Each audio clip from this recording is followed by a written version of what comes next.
વલસાડના ઉમરગામના ઘોડીપાડા હોલ ખાતે 2 દિવસીય આદિજાતિ જન ઉત્કૃષ્ટ મહોત્સવ 2024 ખુલ્લો મૂકવામાં આવ્યો। 2 દિવસીય મહોત્સવમાં આદિજાતિ વિકાસ ગાથા અને સાંસ્કૃતિક પ્રદર્શન રાખવામાં આવ્યું હતું। કાર્યક્રમમાં નાણામંત્રી કનુ દેસાઈ, રાજ્યકક્ષાના આદિજાતિ વિકાસ મંત્રી કુંવરજી હળપતિ, મંત્રી કુબેર ડિંડોર ઉપસ્થિત રહ્યા। તમામ મહેમાનોએ આદિજાતિઓની કૃતિઓ નિહાળી અને સ્ટોલોની મુલાકાત લીધી હતી। આદિજાતિઓ માટે રાજ્ય સરકાર દ્વારા વિવિધ યોજનાઓ અમલમાં મૂકવામાં આવી છે।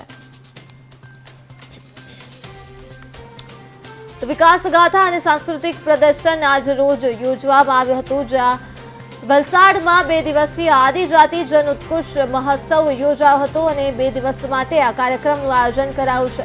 તો ઘોડીપાડા હોલ ખાતે આ કાર્યક્રમનું આયોજન કરાયું હતું, જેમાં મહિલાઓએ ભાગ લીધો હતો અને તેઓની તમામ સામાનનું પ્રદર્શન પણ મૂક્યું હતું। તો ઘોડીપાડા હોલ ખાતે આ પ્રદર્શન યોજાયું હતું, જ્યાં વિકાસ ગાથા અને સાંસ્કૃતિક પ્રદર્શનનું આયોજન કરવામાં આવ્યું હતું।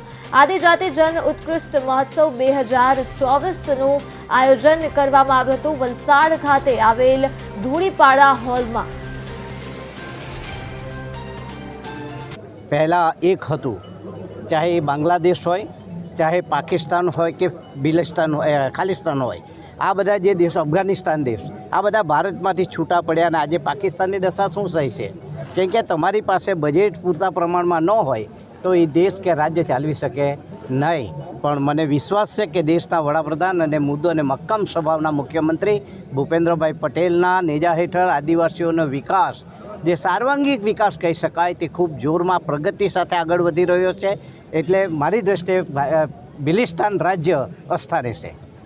એમાં શેના માટે બિલિસ્તાન હોય કે અહીંયા તમામ સુવિધાઓ, તમામ વ્યવસ્થા, એજ્યુકેશન, જે બાકીની વ્યવસ્થા છે એ ગુજરાત સરકાર પૂરી કરી રહી છે। આજે પૂરા દેશમાં ગુજરાત સ્ટેટ એવું છે કે જ્યાં ફ્રી સિપ કાર્ડ આપવામાં આવે છે બાળકોને, વિદ્યાર્થીઓને।